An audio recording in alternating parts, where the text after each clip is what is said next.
पिछले दिनों जब मैंने बारामूला से इलेक्शन लड़ा, जेल से एक उम्मीदवार खड़ा हुआ,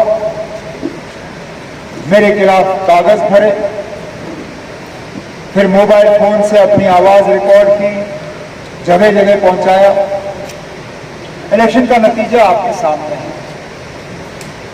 मैंने उस वक्त ये समझा कि जैसे इसने पहले भी इलेक्शन लड़ा है, इस बार फिर उसने अपनी किस्मत आजमाई।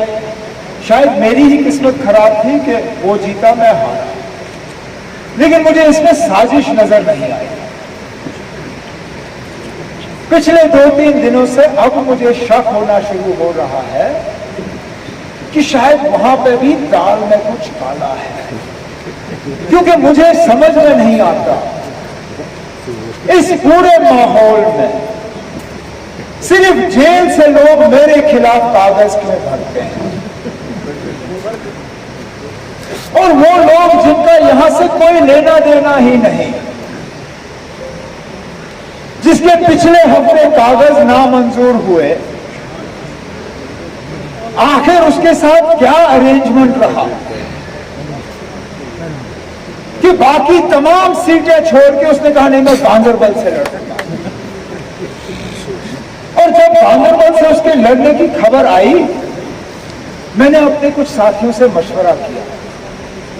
मैंने कहा ना, मुझे इसमें कुछ साजिश नजर आती है, लेकिन मैं इसको साबित करना चाहता हूं, और साबित करने का मेरे पास एक तरीका है, लेकिन हम इसके बारे में किसी से बात नहीं करेंगे। मैं ऐसा करूंगा, मैं गांधरबल के अलावा 1-2 और सीटों से फॉर्म निकालूंगा, और फिर मैं किसी को नहीं कहूंगा कि मैं फॉर्म भरने कहा जा रहा हूं। मैं देखूंगा क्या होगा। हमने ना बड़गाम का ऐलान किया, ना बीरवा का ऐलान किया, फॉर्म रखे और खामोश हुए। लेकिन हमारे जो दिल्ली के मुखालिफ हैं, एजेंसियां हैं, ये बाकी लोग हैं, इनको शायद दिमाग में कीड़ा बैठा कि क्योंकि मैंने इलेक्शन एक बीरवा से लड़ा है, मैं शायद इस बार भी बीरवा जाऊंगा। इन्होंने उस जेल के कैदी को पहले गांधरबल से कागज भरवाए, फिर सुबह सुबह दौड़ के उन्होंने उसको बीरवा पहुंचाया। मैंने तैयारी रखी थी बड़गाम की, उनको धोखा पड़ा। अब वो बेचारा जिसने इनके कहने पे अपनी पूरी तैयारी बीरवा की रखी थी, वो फंसा बीरवा में। मेरे कागज हुए दर्ज बड़गाम में। अब मुझे इस बात की बेहद तसल्ली है कि ये दिल्ली की एजेंसियां जो हैं, ये वाकई बड़ी बड़ी एजेंसियां हों, लेकिन हम लोगों में से भी दिमाग कोई कम नहीं है, हम भी इनको उल्टा फंसा सकते हैं। यूपी में जिस तरह मुसलमानों के घरों पे, दुकानों पे रोज बुलडोजर चलाए जाते हैं, उसका तो परसों सुप्रीम कोर्ट ने उसका जायजा लिया और कहा यह गैर कानूनी है। जिस तरह यूपी में हमारे मस्जिदों पे, दरगाहों पे, हमारे मदरसों पे ताले लगाए जा रहे हैं, वो बात हमसे छुपी हुई नहीं है।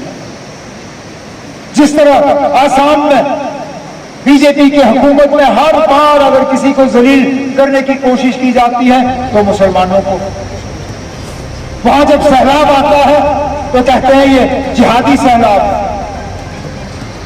क्यों? क्योंकि मुसलमानों को जलील करना है। कर्नाटक में जब बीजेपी की हुकूमत होती है तो हमारी माओं को, बहनों को कहा जाता है कि निकाब, हिजाब उतारो, फिर जाओ कॉलेज और यूनिवर्सिटी और स्कूल के अंदर। हमने जम्मू कश्मीर को उन ताकतों से बचाना है जो वैसे हालात यहां पैदा करना चाहते हैं, जो हमारी आवाज दबाना चाहते हैं, जो हमें तकसीम करना चाहते हैं। ये जो आजाद उम्मीदवारों की फौज आज मैदान में उतरी हुई है, इसका मकसद क्या है?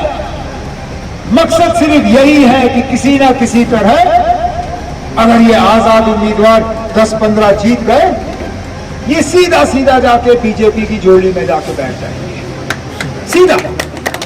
इसमें कोई शक की गुंजाइश ही नहीं है। इनका इलेक्शन लड़ने का सारा बंदोबस्त वहां से हो रहा है। अगर हमने उन ताकतों से बचना है,